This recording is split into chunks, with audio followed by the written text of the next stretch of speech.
ನಮಸ್ಕಾರ ಸ್ನೇಹಿತರೆ. ನಮ್ಮದು ಶ್ರೀ ಸಪ್ತಗಿರಿ ಮನೆಮದ್ದು ಚಾನಲ್ ಇದೆ. ಅದರ ಮುಖಾಂತರ ಅನೇಕ ರೀತಿ ಎಪಿಸೋಡನ್ನು ಕೊಡ್ತಾ ಇದ್ದೀವಿ.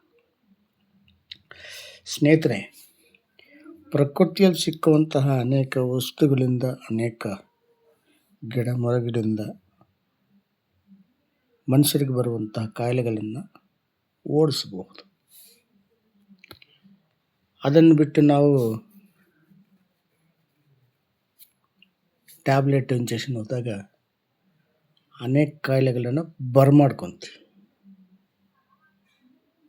ಪ್ರಕೃತಿ ಎಲ್ಲಕ್ಕೂ ಪ್ರಕೃತಿನೇ. ಅಶ್ವಗಂಧ ಅಂತಾರೆ.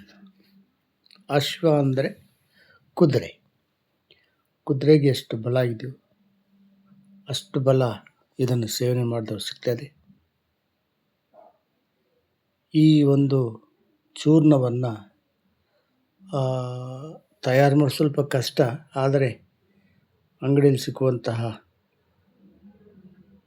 ಚೂರ್ಣವನ್ನು ಹಾಲಿಗೆ ಹಾಕ್ಕೊಂಡು ಸೇವನೆ ಮಾಡ್ತಾ ಬಂದರೆ ನರಗಳ ಒಂದು ನ್ಯೂನತೆಗೆ ಇದೊಂದು ದಿವ್ಯ ಔಷಧ ಆಗ್ತದೆ. ನರಗಳು ಸ್ಟ್ರೆಂಥನ್ ಆಗ್ತವೆ, ಬಲ ಸಿಗುತ್ತೆ. ನಾವುಗಳು ಕೆಲಸ ಮಾಡಲಿಕ್ಕೂ ಓಡಾಡಲಿಕ್ಕೂ ಇದೊಂದು ದಿವ್ಯ ಶಕ್ತಿಯಾಗಿ ಮಾರ್ಪಟ್ಟದ್ದು. ಸ್ನೇಹಿತರೆ, ಇದನ್ನು ನಾವು ಪ್ರತಿಯೊಬ್ಬರು ಮನೆಗೆ ಇರಬೇಕು. ಇದನ್ನು ಸೇವಿಸ್ತಾ ಬಂದರೆ ನಮಗೆಷ್ಟು ಅನುಕೂಲಕರ. ಅಶ್ವಗಂಧ ಚೂರ್ಣ ಅಂತ ಇದು ನಮಗೆ ಅತ್ಯುನ್ನತ ಶ್ರೇಣಿಯಲ್ಲಿ ಬಲವನ್ನು ನೀಡುವ ಶಕ್ತಿ ಇದಕ್ಕಿದೆ.